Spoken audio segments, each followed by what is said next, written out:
Rise and shine, Gunners. Here's what's cooking in North London today. They will be mad for it in Madrid, and Thomas Partey says Arsenal have reached a beautiful moment in Mikel Arteta's grand design to conquer Europe. In the modern lexicon of hipster prattle, everybody in football these days talks about a project as if forward planning was an optional alternative to busking it. For most fans of a certain age, projects were the province of geography field trips or extra homework. But there is no denying that Arsenal's Champions League moment of truth against Real Madrid on Wednesday night feels like a defining pinch point in manager Arteta's reign. And midfielder Partey, a veteran of trips to the Bernabeu cauldron in his previous incarnation with cross-city rivals Atletico Madrid, agrees it will be a decisive test of the Gunners' mentality. Arsenal have never lost a 3-goal advantage from the first leg of a knockout tie in Europe, and Partey says they are in no mood to become the fall guys in Madrid's coconut shy. After galloping forward to open the scoring against Brentford from his beat as a locum right-back, he said, "It's going to be one of the biggest games. With the situation and the mentality and the lead we have to be confident.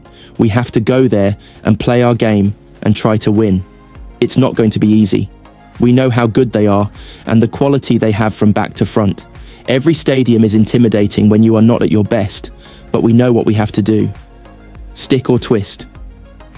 Arsenal's dilemma is whether to sit tight or to apply the same game plan which destroyed Real at the Emirates.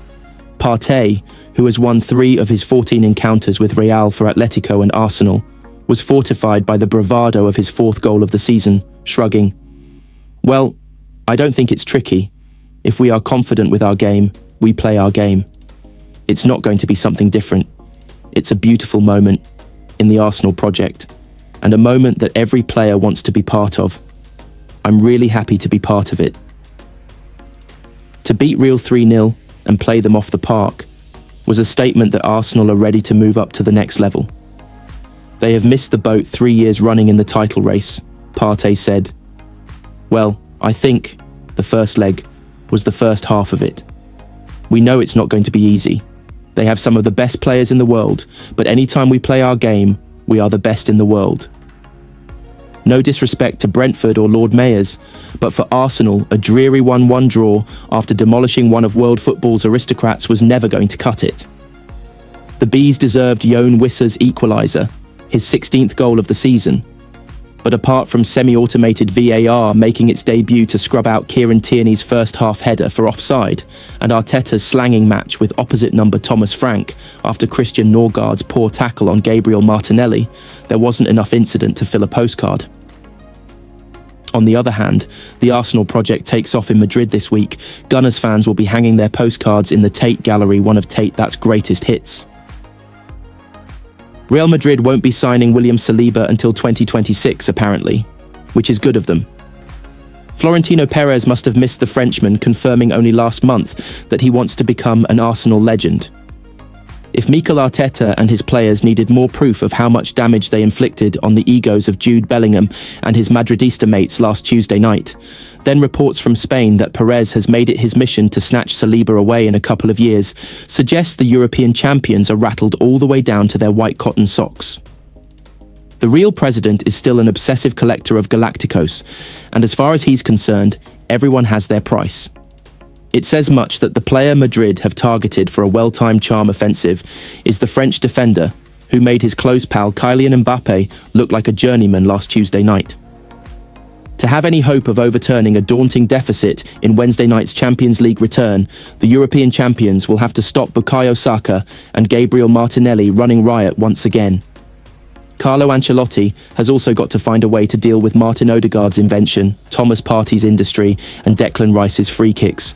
But the bottom line is that Madrid have to score at least 3 goals, and for that to happen, Saliba will have to have one of those nights.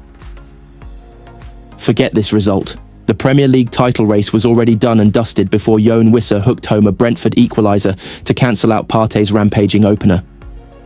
Wissa stayed humble by celebrating with a moment's meditation in the style of Erling Haaland and Miles Lewis-Skelly. Liverpool now need just 9 points from their final 6 games to be crowned champions. 8 will probably do it given their superior goal difference. But Arsenal eyes were always on the Bernabeu rather than the top of the table. It was no surprise that Arteta made 5 changes to his team. But with centre-back enforcer Gabriel Magalhaes missing after surgery, it would have caused Ancelotti to raise one of his famous eyebrows to see Saliba in his usual position. Thomas Frank's team have made an art form of being stubborn. They're not slow either when it comes to putting a foot in. Just ask Gabriel Martinelli. The Brazilian was hit by a tackle that Sergio Ramos would have been proud of when he was sent spiralling by the boot of Bees' skipper Christian Norgard. Frank's attempt to calm the seething Arteta on the touchline didn't go down well either, especially when Simon Hooper opted for a yellow card rather than red. The last thing the Gunners' boss needed with a handful of Real Madrid's scalp in his grasp was another injury. Ben White was missing with a knee problem that is expected to clear in the next 72 hours. Saka, Odegaard, Lewis Skelly, Mikel Merino and Jurrien Timber were moved to the bench.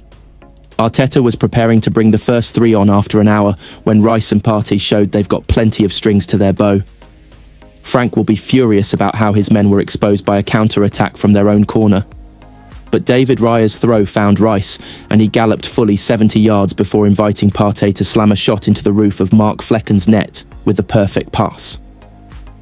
In Madrid, they are already talking about La Remontada, a comeback to rival the way Barcelona overturned a 4-goal deficit against PSG in 2017 by winning the second leg 6-1. You can be sure that Ancelotti will have taken note of how the Gunners struck so ruthlessly with a blink of an eye break. Even when Wissa brought Brentford level, Arteta opted to bring off Rice rather than hope his in-form midfielder could win him the game. Saka almost did the trick anyway, with an injury time effort that curled just wide. But now it's on to the Bernabeu for the Gunners and the chance to show why they've been installed as Champions League favourites.